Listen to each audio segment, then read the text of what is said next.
southwest. In the southeast also you have that, and that's why the Nigerian army is overstretched, involved with internal security. But what confronts the Nigerian state is not so much evil along the usual fault line of ethnicity or religion. It's crushing poverty. People look in the horizon and they see despair, hopelessness.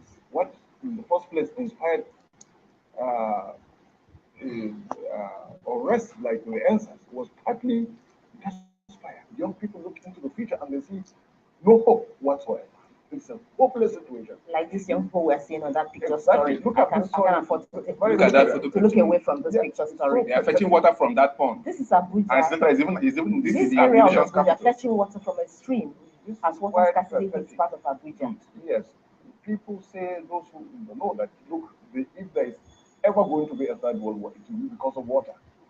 You'll be surprised. That's quite surprising because then 70%, 75% of the land mass is water. But when people are going to fight for potable water, it's likely to be the cause of the next world war. But look at here where the federal capital and the So federal you can capital. imagine But what is going excuse me, on. look at that picture. It's a residence of Jurumi. Jurumi is a sharp from here where we're sitting. And young And these are children, young children who's supposed to be in school, meaning that the pipe-borne waters no longer flow there. Nobody has bothered to send any facilities to that place. Yesterday, a humongous amount of 82 billion naira was approved for the FCT administration. To do what? They've been there for 6 years. Gentlemen, Can Nigeria really move forward, in addressing some of these existing problems if we do not address the current structure? well, let me tell you something about when people point at the 1999 Constitution. 1999 Constitution is basically not different from the 1979 Constitution, apart from a few things. He's a lawyer, maybe not a constitutional lawyer, but then apart from a few adjustments, not is fundamentally if you have a more engaged leadership, not an absentee leadership, perhaps some of this noticeable implementation will, of course, there are some of the things in the exclusive list which clearly shouldn't be there. I They think shouldn't that is be. what is causing their Yeah, agitation. it Is should so be on much the concurrent concentration. list, actually. But you see, sometimes we look at the center, we blame the center for inclusiveness, for exclusiveness when you exclude other people. But if you look at on, I'm not excusing the center for uh, pursuing a skewed, clearly skewed, uh, if you like, distribution of the federal appointment. I'm not excusing that. But you go back to our states, it's the same thing. People are agitating. Go back to the local government. The governors everywhere, even the ministers, they are literally the lord of the manors. But yes, until it's not so much the constitution, but the operators of the constitution. Look at it. Look just around from the Senate, the House of Reps, the executive arm, the legislative arm. We have incipient emperors. If you are not, for instance, I know this for a fact, people who have been to the National Assembly, if you are not in the good books of the leadership of the National Assembly, you will not be recognized to make either a motion or counter motion. You'll be sidelined. Look at what the disgraceful thing that happened recently when the deputy speaker presided over the session about the Nigerians in diaspora. Remittances. Look at the disgraceful conduct of the deputy speaker. Now you can imagine the mindset of a lot of other people superintending over the levels of power. So now, basically, yes, the 1999 Constitution may have a few deficiencies, but like I said, it's no different from 1979. It's the question of the leadership that should be more engaging, more on hand. If you like what I mean, if you get what I'm saying. But yes, can we go on like this? No, we can't. Something is bound to give. And let me tell you what is bound to give. Unless our present crop of politicians begin to think of the nation. Look, what is happening all the time? You see politicians running from pillar to post, changing camp, changing political association, changing political parties where it doesn't suit them. Then the same party that left yesterday, they may make a U-turn and retrace back their step, and then use the usual sentiments, you understand, to cling on to power, forgetting to address these items. I mean, this some of these things we is with insecurity, illiteracy, crushing poverty. So something is bound to give. But Nigeria, really, if you look at since the first military takeover in 1966, the national unity has been under sustained assault. And by who? How do we even purge ourselves of these long-standing problems of nepotism, unhealthy politicking, ethno-religious bias, which of course reared, their ugly heads even in the First Republic. Why has it been very difficult for us to purge ourselves of these primordial sentiments? There must be a reorientation of our political leaders. But who You bells the just- cat? Who Yes. bells the cat? Yes. If you remember, if you recall, in the build-up to during the Babangida's transition, he created the Center for the CDS in Buhari, led by late Professor Omo Moluyi. And what was their duty? If you have intention of contesting for public office, you go there, you go through some tutorials. How do you conduct yourself? What is at stake? This is Nigeria. As you come in, what will be your role? What will be your role to the people who elected you? What will be your role to the state? What will be your role to the center? And in all these things, you see, the problem here is that people just wake up someday and say, okay, I've made so many billions of naira, I want to go for an elective office. And he goes there and buys his way and gets into that place. He owes nobody no responsibility. That is at the root of what. So when there's this reorientation of the political class, they will now begin to know that, see, Nigeria is why we are here. They now know that these institutions, we have to respect these institutions. They now know that we are not building strong men, we are building strong institutions. Is it about reorientation of the political class, or changing the mindset of Nigerians? Because That's how it starts. Members of the political class emerge. That's how it from- starts. It has to go down. from the society. It has to go down. You see, because we've done that for very long time. The man in my village feels that if I go there now and begin to quest for going to one political office, that I need to pay him, because he knows that if I get in there, nothing comes to him again. DPA, let me just cast our mind. Just sorry for intruding. What happened post Civil War? The leadership at the time, the three R's: reconciliation, reconstruction, and the last R, rehabilitation. No victor, no vanquish. That was the national Even slogan. if it was only on paper. Well, at least there was something on paper, and there was an ideal. We had an ideal. In every situation, there is an ideal. You work that vision, and you must give it to the government at the time. Is established the community colleges. The NYC program was introduced, which led to some of us, like I always say, we are products of integration. There was intermarriage, inter-ethnic marriages, which a lot of Nigerians now, post-Civil War generation, they are products of intermarriages. And then the nation, greater interconnectivity, a lot of highways, freeways were constructed, facilitating trade, facilitating integration.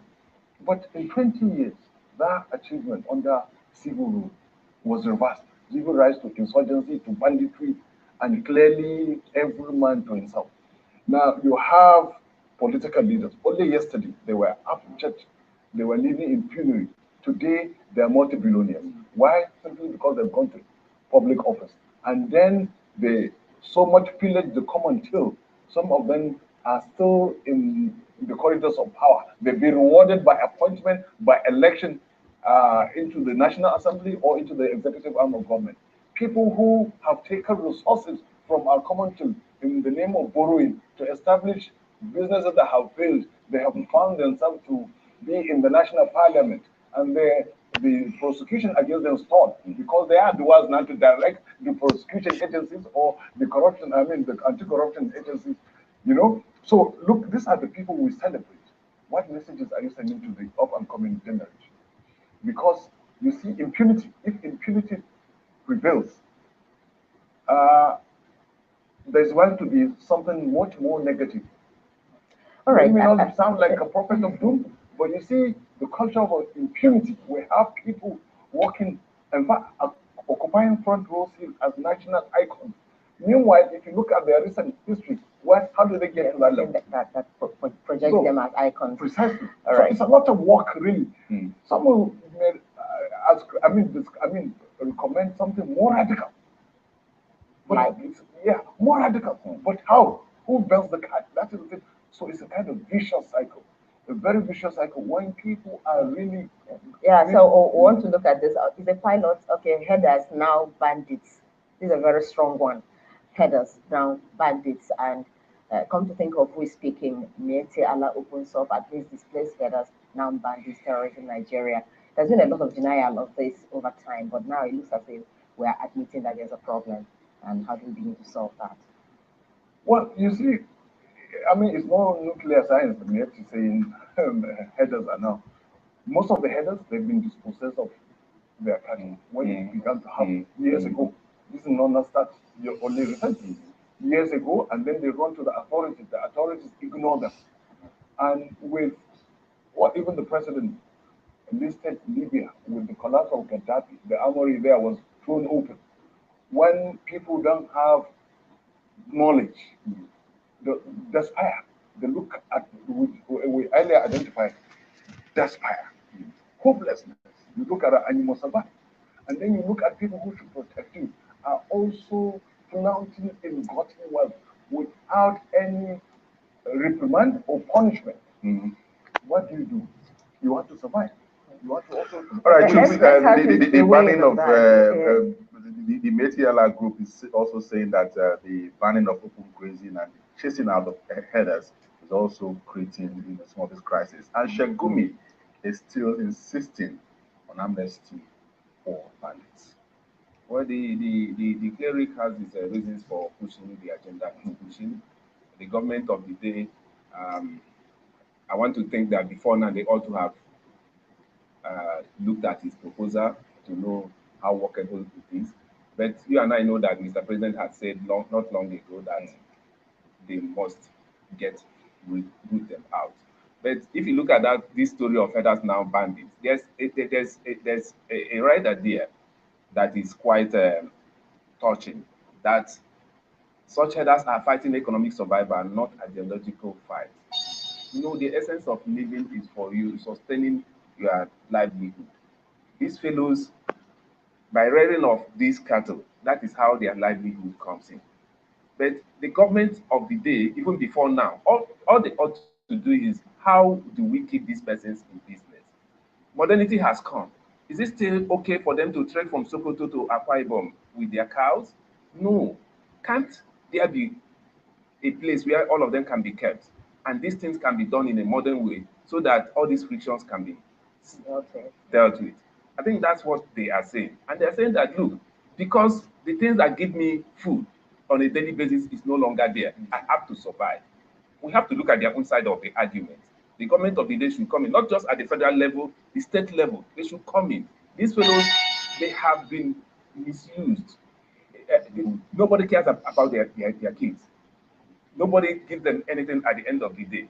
They move from one forest to the other. And now, the problem now is that nobody wants to see them and again. the cows they're carrying about do not necessarily belong to them. Good. Therefore, we must find a way. The government of the day must find a way to accommodate them. Most of them are Nigerians, so they hold a right. They hold a right in our constitution. Open grazing is no longer affordable. So, can there be a way, some other things that can be done in any part in their part of the country to contain them, so that there can be peace? That is at the root of all this call for secession. People are saying, look, we are being pulled apart on different parts. But the government of the day must sit down and get some persons to sit down around the table and come out with positions that can solve some of these problems. So, Ali, how best can government accommodate these herders, particularly the innocent ones among them? Well, let me just say various scenarios have been advocated in the past.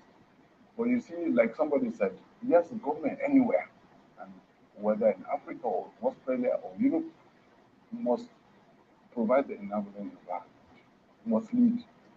Now, how do government accommodate headers?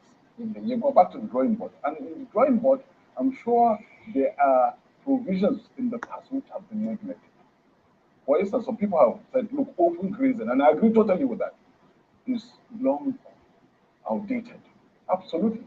Because the pressure now on land resources is ever greater than and with the climate change issue as climate change issues, with growing population. Nigeria is growing exponentially. So absolutely open grazing is out of the question. You see, first, like when nomadic education started, see, if you don't give people education, you can't control them. It's a lot easier. People are more malleable if they are educated. Now, headers, first find a way to resolve this lingering, dispossession of their means of livelihood. And then their funds, because like you said, some of them, they are actually funds for those who own the ghetto. You understand? So yes, engage them, find a way, because if you leave them idle, this is what will happen. And then the agenda of Gumi asking for, I must say this, clearly you see, yes, there are those who want to repent, without feeling whether they are safe or not. Because crime is a choice. There are a lot of people under a lot of pressure. Crime is a choice. But then if you have some level of education, perhaps, All right. it's important.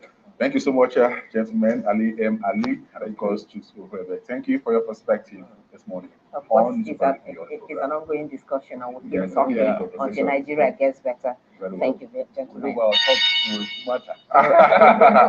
We are All right, optimistic. yeah, we'll be moving on now after a short break to our first interview for the day. We'll be discussing the current ethno-religious tension in Nigeria and steps to be taken to resolve the looming crisis. Our guest, Tony Nnadi, will be joining us via Zoom from Lagos. That conversation comes